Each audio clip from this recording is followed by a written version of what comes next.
So tonight I'm going to start reading from chapter 11 from Harry Potter and the Sorcerer's Stone. The title of this chapter is called Quidditch. As they entered November, the weather turned very cold. The mountains around the school became icy gray, and the lake like chilled steel. Every morning the ground was covered in frost.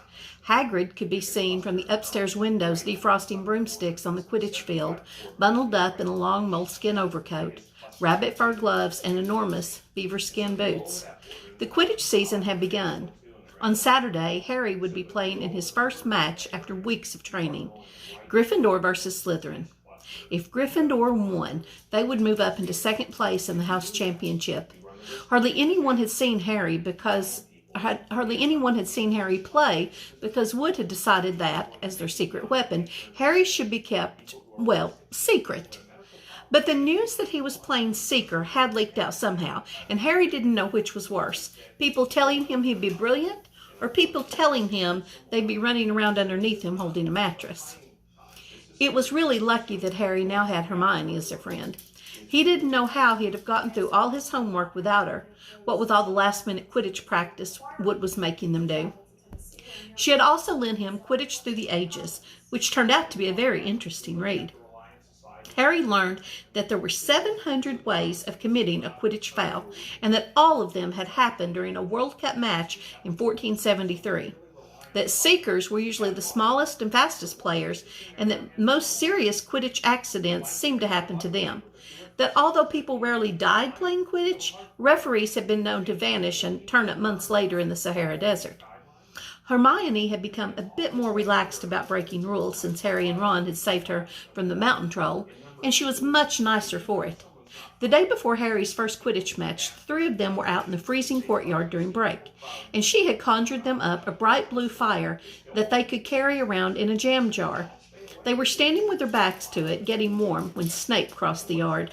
Harry noticed at once that Snape was limping. Harry, Ron, and Hermione moved closer to block the fire from view. They were sure it wouldn't be allowed. Unfortunately, something about their guilty faces caught Snape's eye. He limped over. He hadn't seen the fire, but he seemed to be looking for a reason to tell them off anyway. "What's that you've got there, Potter?" It was Quidditch Through the Ages. Harry showed him. "Library books are not to be taken outside the school," said Snape. "Give it to me. 5 points from Gryffindor." "He's just made up that rule," Harry muttered angrily as Snape limped away. "Wonder what's wrong with his leg." "Don't know, but I hope it's really hurting him," said Ron bitterly. The Gryffindor common room was very noisy that evening. Harry, Ron, and Hermione sat together next to a window. Hermione was checking Harry and Ron's charms homework for them. She would never let them copy. How will you learn? But by asking her to read it through, they got the right answers anyway. Harry felt restless. He wanted Quidditch Through the Ages back, to take his mind off his nerves about tomorrow. Why should he be afraid of Snape? Getting up, he told Ron and Hermione he was going to ask Snape if he could have it. "Better you than me," they said together. But Harry had an idea that Snape wouldn't refuse if there were other teachers listening. He made his way down to the staff room and knocked. There was no answer. He knocked again. Nothing. Perhaps Snape had left the book in there. It was worth a try.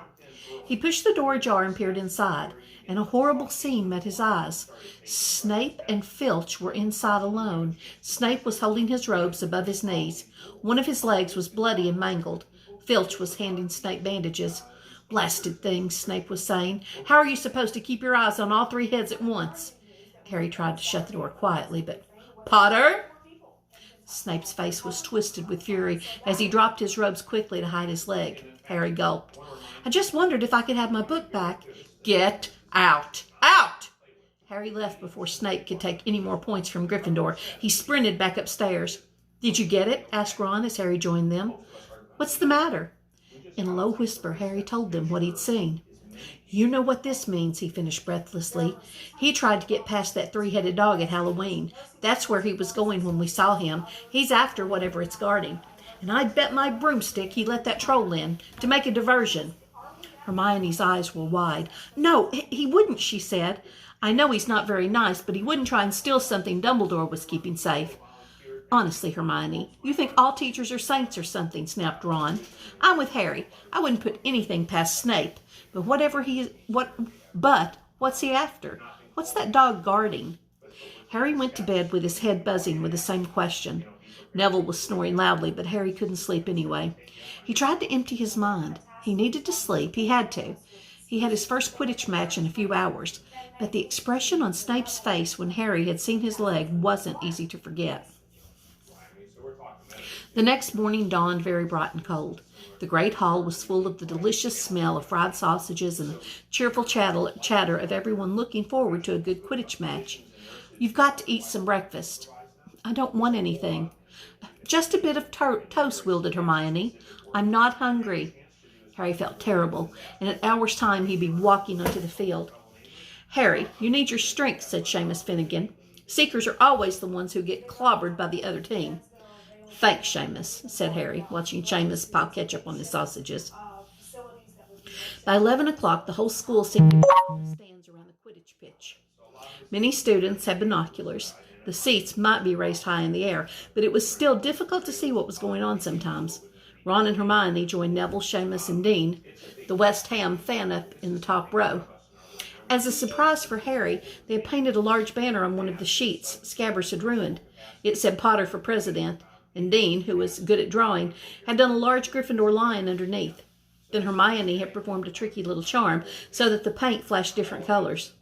Meanwhile, in the locker room, Harry and the rest of the team were changing into their scarlet Quidditch robes. Slytherin would be playing in green. Wood cleared his throat for silence. "Okay, men," he said. "And women," said Chaser Angelina Johnson. "And women," Wood agreed. "This is it." "The big one," said Fred Weasley. "The one we've all been waiting for," said George. "We know Oliver's speech by heart," Fred told Harry. "We were on the team last year." "Oh, shut up, you two," said Wood. "This is the best team Gryffindor's had in years. We're going to win. I know it." He glared at all of them as if to say, "Or else." "Right, it's time. Good luck, all of you." Harry followed Fred and George out of the locker room, and hoping his knees weren't going to give way, walked onto the field to loud cheers. Madam Hooch was refereeing. She stood in the middle of the field, waiting for the two teams, her broom in her hand. "Now, I want a nice fair game, all of you," she said, once they were all gathered around her. Harry noticed that she seemed to be speaking particularly to the Slytherin captain, Marcus Flint, a fifth year. Harry thought Flint looked as if he had some troll blood in him. Out of the corner of his eye, he saw the fluttering banner high above, flashing Potter for President over the crowd. His heart skipped.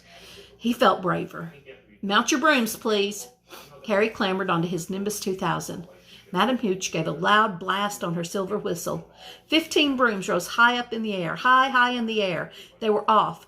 "And the quaffle is taken immediately by Angelina Johnson of Gryffindor. What an excellent chaser that girl is, and rather attractive, too." "Jordan!" "Sorry, Professor." The Weasley twins' friend Lee Jordan was doing the commentary for the match, closely watched by Professor McGonagall.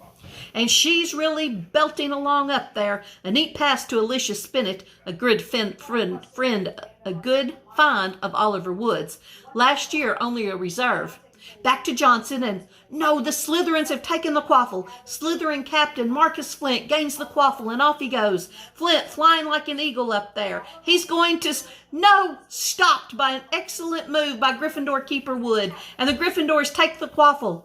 That's Chaser Katie Bell of Gryffindor there. Nice dive around Flint. Off up the field and... Oh, ouch, that must have hurt. Hit in the back of the head by a bludger. Quaffle taken by the Slytherins. That's Adrian Pusey speeding off toward the goalpost, but he's blocked by a second bludger, sent his way by Fred or George Weasley. Can't tell which. Oh, nice play by the Gryffindor beater. Anyway, and Johnson back in possession of the quaffle.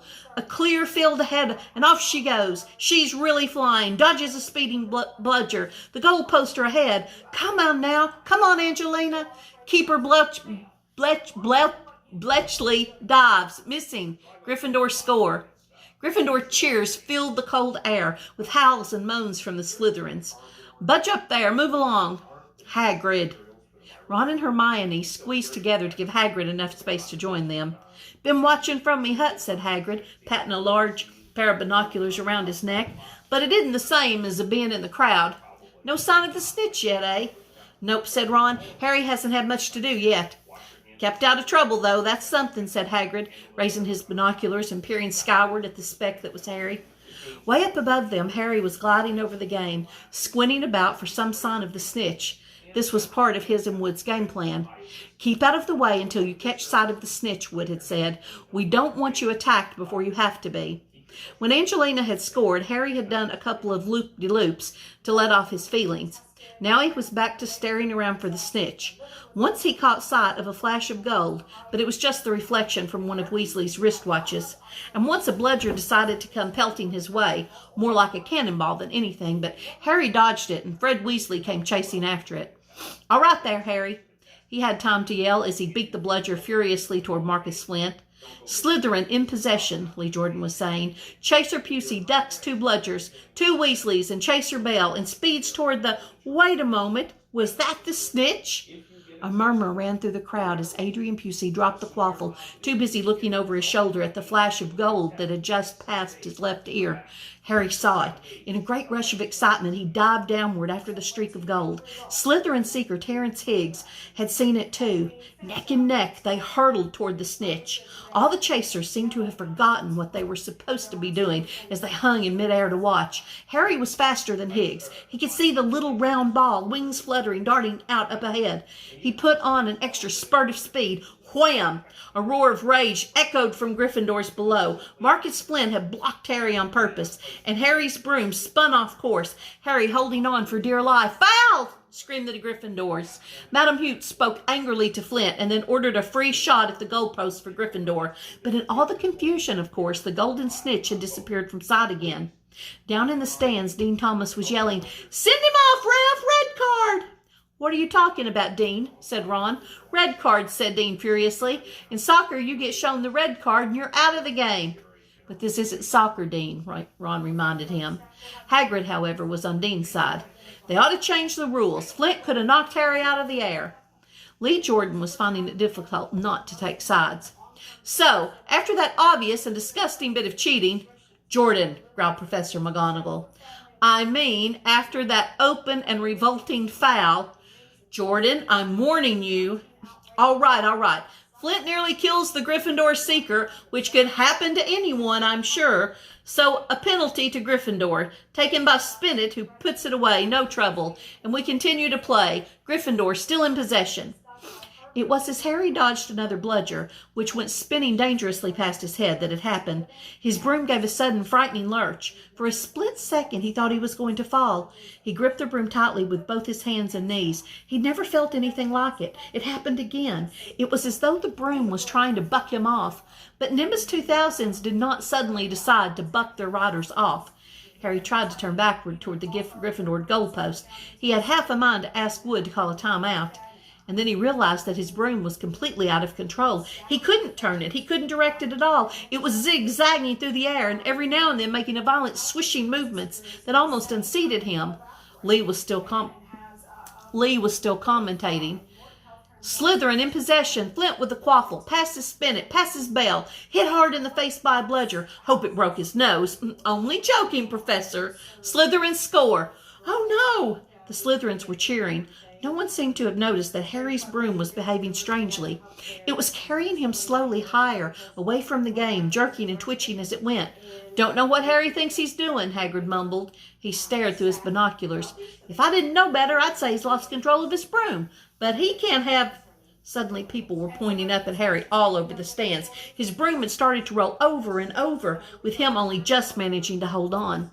Then the whole crowd gasped. Harry's broom had given a wild jerk, and Harry swung off it. He was now dangling from it, holding on with only one hand. "Did something happen to it when Flint blocked him?" Seamus whispered. "Can't have," Hagrid said, his voice shaking. "Can't nothing interfere with a broomstick except powerful dark magic. No kid could do that to a Nimbus 2000. At these words, Hermione seized Hagrid's binoculars, but instead of looking up at Harry, she was looking frantically in the crowd.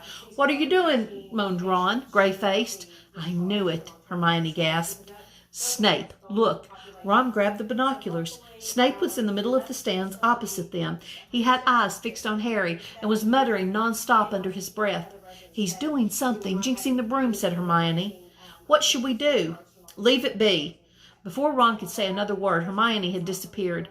Ron turned the binoculars back on Harry. His broom was vibrating so hard it was almost impossible for him to hang on much longer. The whole crowd was on its feet, watching, terrified, as the Weasleys flew up to try and pull Harry safely onto one of their brooms. But it was no good. Every time they got near him, the broom would jump higher still. They dropped lower and circled beneath him, obviously hoping to catch him if he fell. Marcus Flint seized the quaffle and scored 5 times without anyone noticing. "Come on, Hermione," Ron muttered desperately. Hermione fought her way across the stand where Snape stood and was now racing along the row behind him. She didn't even stop to say sorry as she knocked Professor Quirrell head first into the row in front. Reaching Snape, she crouched down, pulled out her wand, and whispered a few well-chosen words. Bright blue flames shot from her wand onto the hem of Snape's robes. It took perhaps 30 seconds for Snape to realize that there was a fire. A sudden yelp told her she had done her job. Scooping the fire off him into a little jar in her pocket, she scrambled back along the row. Snape would never know what had happened. It was enough. Up in the air, Harry suddenly was able to clamber back on his broom. "Neville, you can look," Ron said. Neville had been sobbing into Hagrid's jacket for the last 5 minutes. Harry was speeding toward the ground when the crowd saw him clap his hand to his mouth as though he was about to be sick. He hit the field on all fours, coughed, and something gold fell into his hand. "I've got the snitch!" he shouted, waving it above his head, and the game ended in complete confusion. "He didn't catch it. He nearly swallowed it," Flint was still howling 20 minutes later, but it made no difference. Harry hadn't broken any rules, and Lee Jordan was still happily shouting the results. Gryffindor had won by 170 points to 60. Harry heard none of this, though. He was being made a cup of strong tea back in Hagrid's hut with Ron and Hermione. "It was Snape," Ron was explaining. "Hermione and I saw him. He was cursing your broomstick, muttering. He wouldn't take his eyes off you." "Oh, rubbish," said Hagrid, who hadn't heard a word of what had gone on next to him in the stands. "Why would Snape do something like that?" Harry, Ron, and Hermione looked at one another, wondering what to tell him. Harry decided on the truth. "I found out something about him," he told Hagrid. "He tried to get past that 3-headed dog on Halloween. It bit him. We think he was trying to steal whatever it's guarding." Hagrid dropped the teapot. "How do you know about Fluffy?" he said. "Fluffy? Yeah, he's mine. Bought him off a Greek chappie I met in the pub last year. I lent him to Dumbledore to guard the—" "Yes," said Harry eagerly. "Now don't ask me any more," said Hagrid gruffly. "That's top secret, that is." "But Snape's trying to steal it." "Rubbish," said Hagrid again. "Snape's a Hogwarts teacher. He'd do nothing of the sort." "So why did he just try and kill Harry?" cried Hermione. The afternoon's events certainly seemed to have changed her mind about Snape. "I know a jinx when I see one, Hagrid. I've read all about them. You've got to keep eye contact, and Snape wasn't blinking at all. I saw him." "I'm telling you, you're wrong," said Hagrid hotly. "I don't know why Harry's broom acted like that, but Snape wouldn't try and kill a student. Now, listen to me, all 3 of you. You're meddling in things that don't concern you. It's dangerous. You forget that dog, and you forget what it's guarding. That's between Professor Dumbledore and Nicholas Flamel." "Aha," said Harry. "So there's someone called Nicholas Flamel involved, is there?" Hagrid looked furious with himself. And that is the end of chapter 11.